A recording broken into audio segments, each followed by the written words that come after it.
Hello, how are you guys doing today? Well, it's time for Grandma to read you another story. I hope you're ready. This one is called The Honest Woodman, and it's a fable that's been told for a long time, in many places. Once upon a time, out in the green and silent woods, near a rushing river that foamed and sparkled as it hurried along, there lived a poor woodcutter who worked hard to make a living for his family. Every day he would trudge into the forest with his strong, sharp axe over his shoulder. He always whistled happily as he went because he was thinking that as long as he had his health and his axe, he could earn enough to buy all the bread his family needed. And here's a picture of the woodman walking into the forest with his axe over his shoulder. And he's happy because he has his health and he's able to work to get food for his family. One day, he was cutting a large oak tree near the riverside.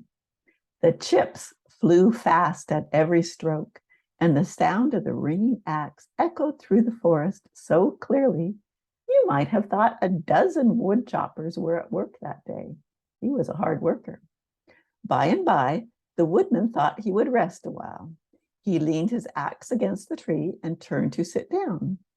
But he tripped over an old gnarled root, and before he could catch it, his axe slid down the bank and into the river.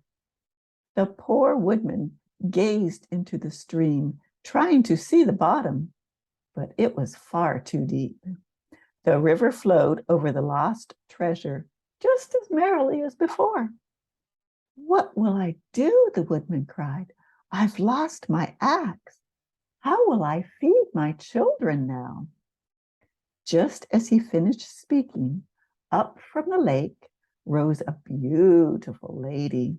She was the water fairy of the river, and she came to the surface when she heard his sad voice.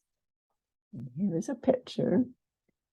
See, there's the oak that he tripped over at one of the roots, and his axe fell into the river. And there's the beautiful water fairy that came out of the water when she heard his sad voice. What do you think the water fairy is going to do? "What is your sorrow?" she asked kindly. The woodman told her about his trouble, and at once she sank beneath the surface and reappeared in a moment with an axe made of silver. "Is this the axe you lost?" she asked.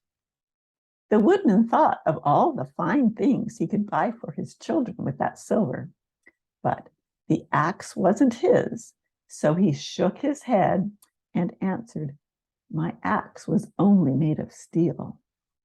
The water fairy laid the silver axe on the bank and sank into the river again. In a moment, she rose and showed the woodman another axe. "Perhaps this one is yours?" she asked. The woodman looked. "Oh, no," he replied. "This one is made of gold. It's worth many more times than mine." The water fairy laid the golden axe on the bank. Once again, she sank into the river. And then up she rose. This time she held the missing axe. "That is mine," the woodman cried. "That is surely my old axe." "It is yours," said the water fairy, "and so are these other two now. They are gifts from the river because you have told the truth." And that evening, the woodman trudged home with all three axes over his shoulder, whistling happily as he thought of all the good things that they would bring for his family.